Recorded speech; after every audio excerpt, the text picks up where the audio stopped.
Hi hello അസ്സാം വലൈക്കും welcome back to simple stories. അപ്പോൾ ഇന്ന് നേരിട്ട് തന്നെ കുക്കിംഗ് കിടക്കുകയാണ് കേട്ടോ. അപ്പോൾ ഇന്നൊരു കുഞ്ഞു കുക്കിംഗ് വ്ളോഗാണ്.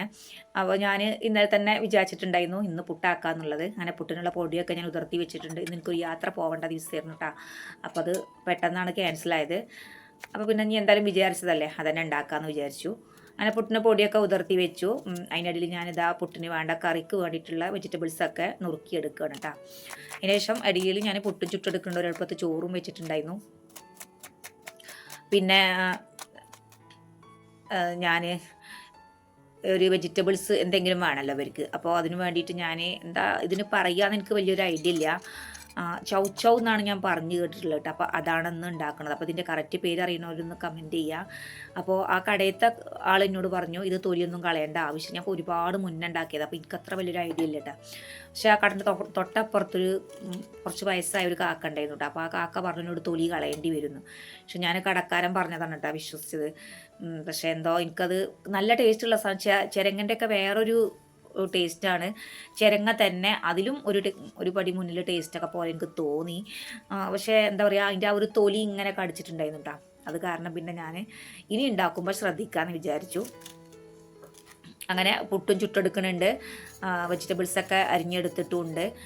അതിൻ്റെ ഇടയിൽ ഞാൻ പുട്ട് ഒരു 2 കുറ്റി പുട്ടൊക്കെ ആയപ്പോൾ പിന്നെ ഞാൻ പെട്ടെന്ന് കറി ഉണ്ടാക്കാൻ നിന്നിട്ടാ. പിന്നെ ഇനി കറി ആവണമല്ലോ, പുട്ട് മാത്രം പറ്റില്ലല്ലോ. അപ്പോൾ ഞാൻ ഒരു കിഴങ്ങ് കറി ഞാൻ ഒരുപാട് മുന്നേ ഉണ്ടാക്കിയിട്ടുള്ളൊരു കറിയാണ് കേട്ടോ. അപ്പോൾ അതുണ്ടാക്കാമെന്ന് വിചാരിച്ചു. അപ്പോൾ പുട്ട് നല്ല സോഫ്റ്റ് പുട്ടാണ് കേട്ടോ. അപ്പോൾ ഇതുപോലെ പുട്ട് ചുട്ടി നോക്കാത്തവരുണ്ടെങ്കിൽ ഒന്ന് ചുട്ട് നോക്കണം. നമ്മുടെ സാധാ അരിപ്പൊടി ഉണ്ടല്ലോ, ഇവിടെയൊക്കെ കഴുകി ഉണക്കുകയാണ് ചെയ്യുക. അപ്പോൾ ആ പുട്ടിൻ്റെ കൂടെ അവിലോ ചോറോ അങ്ങനെ എന്തെങ്കിലുമൊക്കെ നമ്മൾ ചേർത്ത് കൊടുക്കണമെങ്കിൽ പുട്ടിന് എക്സ്ട്രാ ഒരു സോഫ്റ്റും ടേസ്റ്റൊക്കെ ഉണ്ടാവും കേട്ടോ. പിന്നെ തേങ്ങ ഇട്ട് കൊടുത്താൽ പുട്ടിൻ്റെ ടേസ്റ്റ് തന്നെയാണ്. അപ്പോൾ ഇപ്പോഴത്തെ സാഹചര്യത്തിൽ തേങ്ങയൊന്നും വല്ലാതെ ഇട്ട് കൊടുക്കില്ല. ഞാനൊക്കെ പിശിക്കുകയാണ് കേട്ടോ തേങ്ങ എടുക്കുന്നത്. ഒരു ദിവസം സത്യം പറഞ്ഞാൽ ഒരു തേങ്ങ വേണം. എന്നാലും അത് പാതിയാക്കിയിട്ട് ഞാൻ ഉപയോഗിക്കലാണ്. അപ്പോൾ അങ്ങനെ പുട്ടും ചുട്ടെടുക്കുന്നുണ്ട്. ചോറും റെഡിയാക്കിക്കൊണ്ടിരിക്കുക. അതിൻ്റെ ഇടയിൽ ഞാനിതാ ഈ പറഞ്ഞ ആ ഒരു സാധനം ഉണ്ടല്ലോ അതൊന്ന് നുറുക്കിയെടുക്കേണ്ടതുണ്ട്. അതിക്ക് ഉപ്പും പച്ചമുളകൊക്കെ ചേർത്ത് അവിടെ വെച്ചു. അടുപ്പതിനനുസരിച്ച് ഇങ്ങനെ ഉണ്ടാക്കിയെടുക്കാമെന്ന് കരുതി.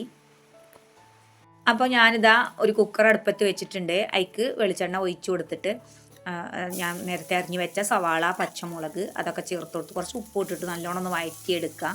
അപ്പോൾ ഇത് ഒട്ടുമിക്ക ആൾക്കാരും ചെയ്യണത് തന്നെയാവും. അപ്പോൾ ഞാൻ എങ്ങനെയാണ് ചെയ്യേണ്ടത് എന്നുള്ളതാണ് ഇപ്പോൾ ഞാൻ കാണിക്കേണ്ടത്. കാരണം വ്യത്യാസം ഉണ്ടാവും ഓരോരുത്തരും ഉണ്ടാക്കണത്. അപ്പോൾ അതുകൊണ്ട് കാണിച്ചതാണ് കേട്ടോ, വീഡിയോയിൽ ഉൾപ്പെടുത്തിയെന്ന് മാത്രം. അങ്ങനെ അതൊന്ന് നല്ലോണം വയന്ന് വന്നതിന് ശേഷം പിന്നെ ഞാൻ ഇഞ്ചി വെളുത്തുള്ളി ചതച്ചത് ചേർത്ത് കൊടുത്തു. അത് നല്ലോണം വഴറ്റിയിട്ട് പിന്നെ ഞാൻ ഉരുളക്കിഴങ്ങ് ഇട്ട് കൊടുത്തിട്ടുണ്ടായിരുന്നു. ഇത് നമുക്ക് എപ്പോഴും വീട്ടിലുണ്ടാവുന്ന സാധനമാണ്. അപ്പോൾ പെട്ടെന്ന് എടുത്ത് ഉണ്ടാക്കാനും പറ്റും. അപ്പോൾ ആ ഉരുളക്കിഴങ്ങ് ഇട്ടിട്ട് അതും ഒന്ന് വഴറ്റിയെടുക്കുക. എന്നിട്ട് പിന്നെ നമുക്ക് പൊടികൾ ചേർത്ത് കൊടുക്കാം കേട്ടോ. അപ്പോൾ നിങ്ങൾ എന്തൊക്കെയാണ് പൊടികൾ ചേർത്ത് കൊടുക്കണം എന്നുള്ളത് ഞാൻ ഗരം മസാല, മഞ്ഞൾപ്പൊടി, മുളക് പൊടി, മല്ലിപ്പൊടി ഇത്രയാണ് ചേർത്ത് കൊടുക്കുന്നുണ്ട്. അതും ചേർത്ത് കൊടുത്തിട്ട് ഒന്നല്ലെങ്കിൽ നമുക്ക് തക്കാളി മിക്സിയിലിട്ട് അടിച്ചിട്ട് ചേർത്ത് കൊടുക്കുക, അല്ലെങ്കിൽ നേരെ ഡയറക്റ്റായിട്ട് ചേർത്ത് കൊടുത്താലും കുഴപ്പമൊന്നുമില്ല. തക്കാളി നല്ലോണം ഒന്ന് വയന്ന് വരണം കേട്ടോ.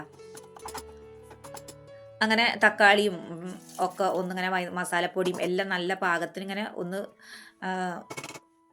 വെന്ത് വന്നതിൻ്റെ ശേഷം, നല്ലോണം വേവല്ല ഒന്ന് വന്നിട്ട് വെന്ത് വന്നതിന് ശേഷം നമുക്ക് ഇതിലേക്ക് പാകത്തിനൊന്നും അല്ലെങ്കിൽ രണ്ടാം പാലോ അല്ലെങ്കിൽ തേങ്ങാപ്പാലാണെങ്കിൽ തേങ്ങാപ്പാൽ ചേർത്ത് കൊടുത്താലും കുഴപ്പമില്ല. ഞാനിപ്പോൾ കുറച്ച് വെള്ളമാണ് ഒഴിച്ചു കൊടുക്കുന്നത്.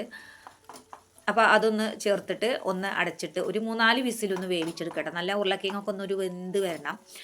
അതിനുശേഷം പിന്നെ നമുക്ക് തേങ്ങാപ്പാലാണ് ചേർത്ത് കൊടുക്കാനുള്ളത്.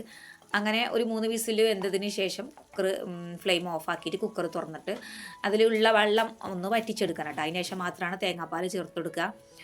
അപ്പോൾ അതൊന്ന് ചേർത്തിട്ട് നമുക്ക് മല്ലിൻ്റെ ഇല കറിവേപ്പിൻ്റെ എന്താ വെച്ചാൽ ചേർത്തിട്ട് നമുക്ക് വാങ്ങിയെടുക്കാൻ പറ്റും. നമുക്ക് സെർവ് ചെയ്യാൻ പാകാവും കേട്ടോ.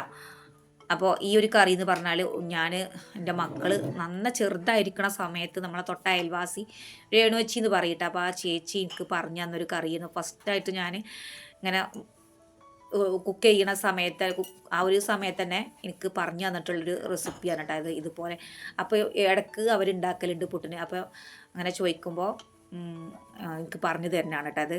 അപ്പോൾ ഞാൻ അന്ന് മുതൽക്ക് തന്നെ ഇന്ന് വരെ ഇപ്പോൾ അത് ഉണ്ടാക്കിയെടുക്കലുണ്ട്. അപ്പോൾ നല്ല ടേസ്റ്റാണ് പുട്ടിന് കേട്ടോ.